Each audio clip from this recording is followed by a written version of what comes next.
Vamos falar agora de um outro equipamento importante nas redes de computadores, mais um dispositivo de rede chamado hub.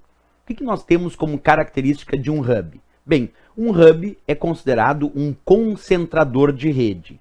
Isto é um equipamento utilizado para conectar vários computadores em uma rede, funcionando como um ponto central de conexão, como um concentrador das conexões dessa rede. Então observa agora que nós temos a ideia aí na imagem da tela de um hub funcionando exatamente como isso, como um ponto central de conexão dos computadores dessa rede. E aí nós temos vários computadores conectados entre si através desse mesmo ponto central, desse mesmo concentrador, desse mesmo hub. Então a função de um hub é permitir conectar vários computadores em uma rede.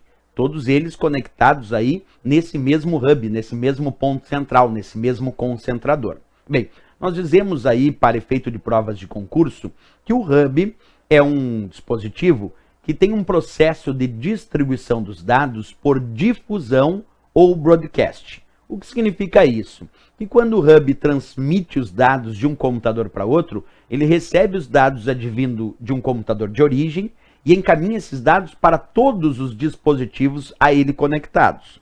Aquele dispositivo ao qual os dados são destinados recebe esses dados e trata esses dados. Agora, aqueles outros computadores aos quais os dados não são destinados negam a entrada desses dados.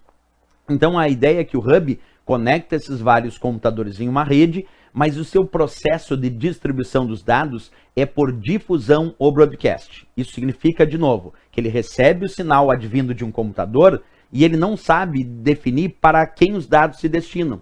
Então ele pega e envia esse sinal para todos os computadores que estão conectados a ele. Ah, professor, mas se ele manda o sinal para todos os computadores conectados a ele, então todos os computadores vão receber e tratar esses dados? Não. Aqueles computadores aos quais os dados não estão endereçados negam a entrada desses dados através das suas placas de rede. E aquele computador ao qual os dados estão destinados e endereçados recebe e trata esses dados. É assim que funciona a ideia do hub. Esse é o processo de distribuição dos dados por difusão ou broadcast que nós temos aí no uso de um hub. É assim que funciona esse dispositivo.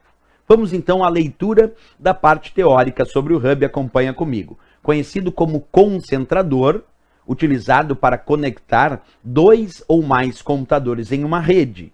O processo de distribuição dos dados efetuado por um hub é chamado de difusão ou broadcast, que foi a ideia que nós acabamos de observar naquela imagem que tu está acabando de observar aí na tela, mostrando vários computadores conectados entre si através desse mesmo concentrador, desse mesmo ponto central de conexão que nós chamamos de hub. Era isso, pessoal, sobre esse dispositivo chamado hub.